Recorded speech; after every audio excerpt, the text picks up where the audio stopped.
Morning, fellas. We're on the way up to Crestview for Johnny's dyno, doing a little tuning. I had some issues. I didn't think I was going to be able to bring this, but we're going to try it anyway. It's the first time using this meter. I bought it a couple years ago used. It's supposed to be calibrated for 42s, but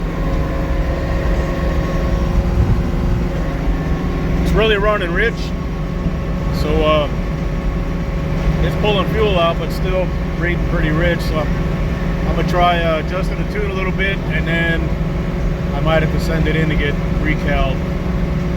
But I've got that 117 millimeter, the monster meter.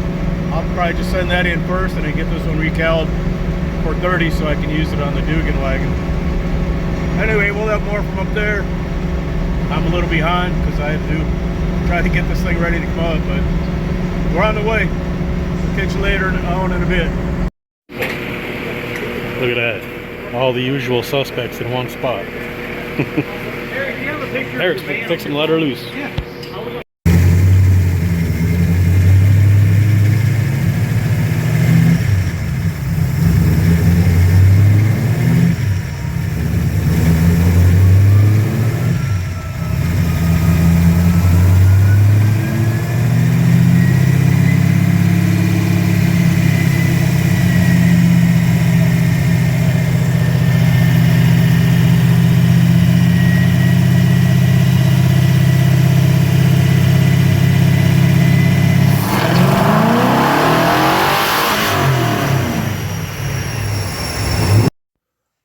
Morning, fellas.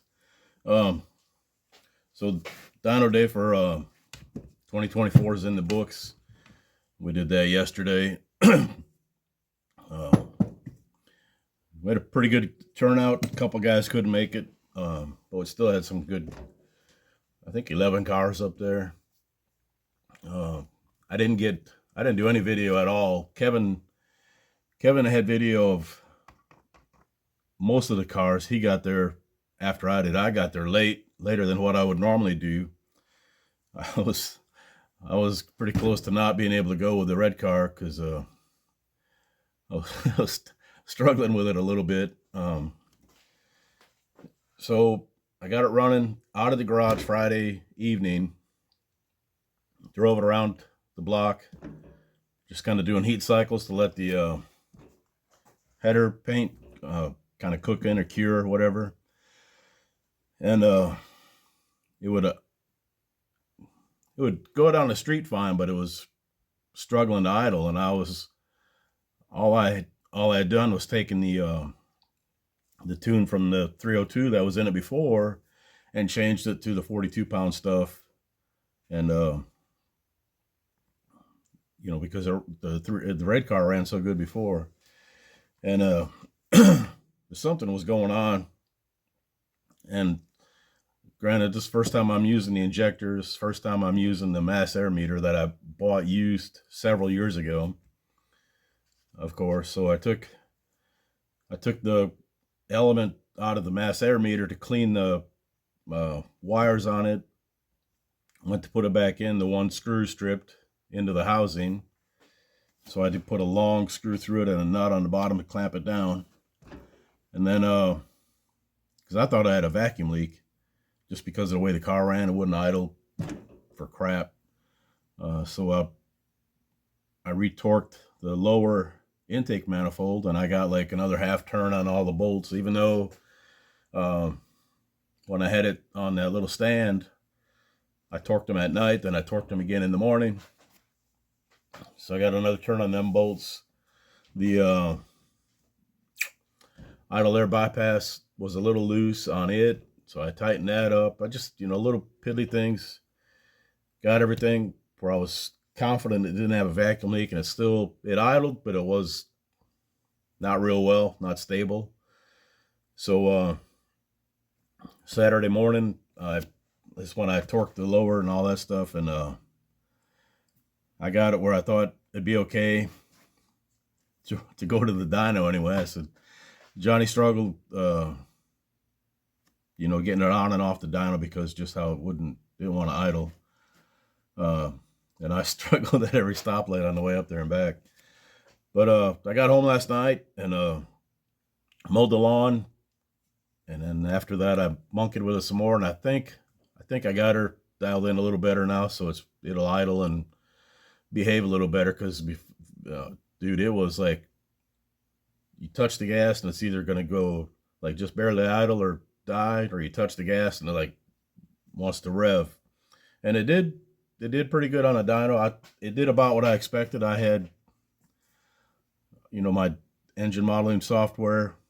It like I said, I think we got that dialed in pretty good. It did pretty much what I thought it would do. Of course, I didn't take any video. Kevin's got all that. So that's really essentially it. The car made 481 the first pass. I think like 415 foot-pounds, something like that. And I noticed it was blowing a little black smoke out, so I pulled some fuel out at the top end, and then it made 487 and 420 foot-pounds. So that's about where I thought it would be. I figured between 485, 490. So that being said, that's on the dyno. The track is something way different. So I still, I don't know when I'll get up there. I got to get the clutch broken in better, because I was way out of my comfort zone going to the dyno the day after I got it running.